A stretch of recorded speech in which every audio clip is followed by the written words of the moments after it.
ബിലാൽ ഇബ്നു റബാഹ് റളിയല്ലാഹു അൻഹുവിനോട് തിരുമേനി മുത്തുനബി സല്ലല്ലാഹു അലൈഹി വസല്ലം തങ്ങൾ ചോദിക്കണ്ടല്ലോ, അല്ല ബിലാലെ, ഇന്നലെ രാത്രി ഞാൻ നിന്നെ കണ്ടല്ലോ, സ്വപ്നത്തിലായിരിക്കും.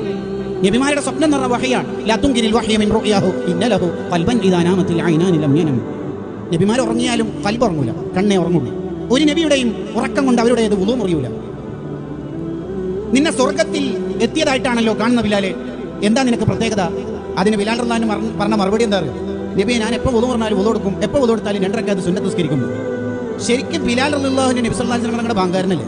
നബി തങ്ങളുടെ നടപ്പിലും ഇരുത്തത്തിലും കടത്തത്തിലും മുന്നേറ്റത്തിലും വിജയത്തിലും യുദ്ധത്തിലും നാട്ടിലും കൂടെ നടന്നാളല്ലേ? എന്നിട്ട് ബിലാൽ തങ്ങൾക്ക് റസൂലുള്ള പോലും അറിയാത്ത ഇബാദത്ത് ചിപ്പിക്കകത്ത മുത്തുപോലെ സൂക്ഷിക്കാൻ പറ്റിയിട്ടുണ്ട്. പക്ഷെ നമ്മളങ്ങനല്ല. അജ്മീറിൽ പോകേണ്ട സ്റ്റാറ്റസ് നോക്കിയാൽ മതി, എടുത്തേക്ക് എത്തിയിട്ടുണ്ട്. ഏത് സ്റ്റേഷൻ നിസ്കരിച്ചത് വരെ സ്റ്റാറ്റസിൽ വരും. അല്ല ചങ്ങന്മാരെ, പിന്നെ എന്തിനാ മലക്കുകൾ? അല്ല പിന്നെ എന്തിനാണ് മലക്കുകൾ? അല്ലേ? നമ്മൾ ചൊല്ലിയതും പറഞ്ഞതും അതൊക്കെ ആരെങ്കിലും ഒക്കെ അറിയിക്കണം.